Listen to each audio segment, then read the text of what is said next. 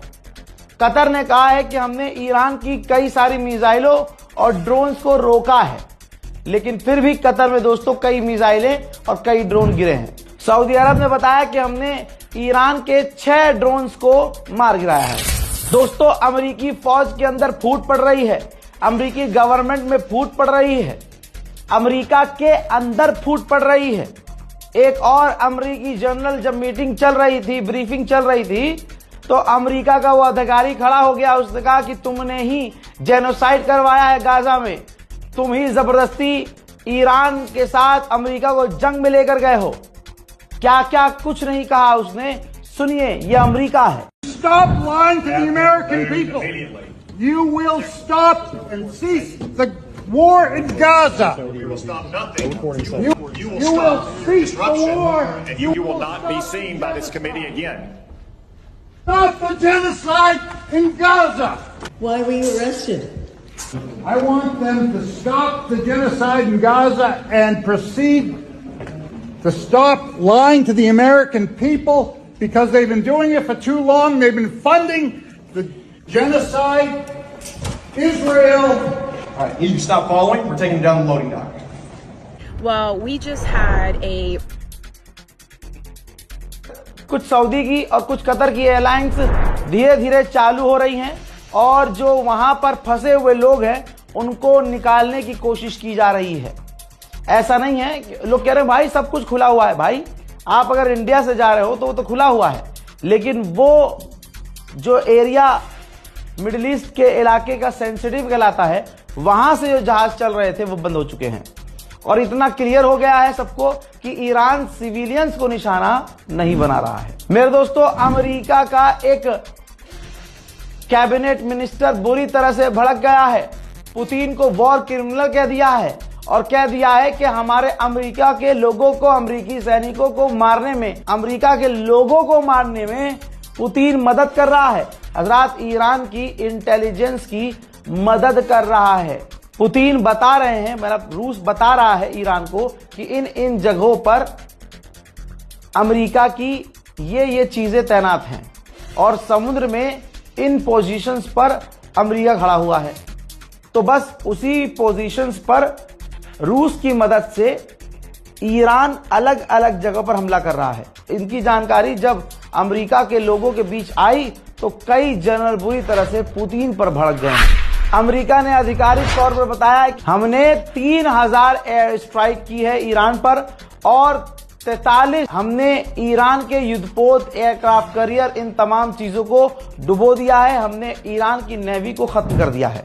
जिस युद्धपोत को अमेरिका ने श्रीलंका के पास उड़ाया उसमें से अभी 32 लोग घायल हैं लेकिन जिंदा हैं। अमेरिका ने श्रीलंका से कहा है कि उनको निकलने मत देना, उन्हें अभी अपने पास रखो। इजराइल का मेन एयरपोर्ट तो बंद है लेकिन जॉर्डन का एयरपोर्ट इस्तेमाल हो रहा है इजरायलियों को लाने और ले जाने के लिए। मैंने हमेशा कहा है कि अरब वफादार हो ही नहीं सकते। जॉर्डन पूरी तरह से इजराइल की मदद के लिए लेटा हुआ है। अब दोस्तों, बड़ी खबर जान लीजिए। डोनाल्ड ट्रंप ने, बड़ी सीक्रेट खबर है, डोनाल्ड ट्रंप ने पर्सनली इंटरेस्ट जताया है कि अमेरिका की फौज ईरान की जमीन पर उतार दी जाए। कमाल की बात यह है कि व्हाइट हाउस ने कहा है कि हम ईरान का कोई पोटेंशियल लीडर तलाश कर रहे हैं। मतलब यह अमेरिका बताने की कोशिश कर रहा है कि ईरान का सुप्रीम लीडर ईरान नहीं, व्हाइट हाउस चुनेगा। नेतन्याहू ने यूएई के फॉरेन मिनिस्टर, प्रधानमंत्री, पूरी गवर्नमेंट से फोन पर बात की है, लेकिन पब्लिक डोमेन में यह बात नहीं बताई गई है कि दोनों शैतानों के बीच बात क्या हुई है। अमेरिका ने जिन एंटी ड्रोन सिस्टम और हथियारों को, एयर डिफेंस सिस्टम्स को यूक्रेन की जंग में टेस्ट किए हैं, अमेरिका उनको मिडिल ईस्ट में तैनात करने वाला है ताकि अरब जो अमेरिका से नाराज हैं वो शांत हो जाएं। कतर के फाइनेंस मिनिस्टर ने फरमाया है कि इसी हफ्ते कतर का पूरे अरब का तेल एक्सपोर्ट बंद हो जाएगा।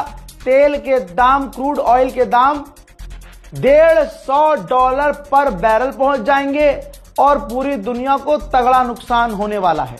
अमेरिका के वित्त मंत्री ने ऐलान किया है कि हम रूस से कुछ पाबंदियां हटाने वाले हैं कि रशिया दुनिया को तेल बेच सके। क्या क्या होने वाला है दुनिया में, अब इंतजार कीजिए। हर बड़ी खबर आप तक हमने पहुंचाई है और कुछ भी बड़ा होगा और ऐसी जानकारी जो जरूरी होगी आपको जरूर दी जाएगी। आपके सामने ये 3 मेरे चैनल हैं और बैकअप समझ लीजिए, यहां पर भी मैं आता रहता हूं क्योंकि ये चैनल सीधा सीधा इजराइल की नजर में है, कुछ भी हो सकता है। तो तमाम उम्मत से मेरी हाथ जोड़कर गुजारिश है, मेरे इन चैनलों को भी सब्सक्राइब कीजिए ताकि मैं आपको न खोऊं और न आप मुझे खोएं। ठीक दोस्तों, इस रिपोर्ट को शेयर कीजिएगा, अपनी दुआओं में मुझे याद रखिएगा। जय हिंद।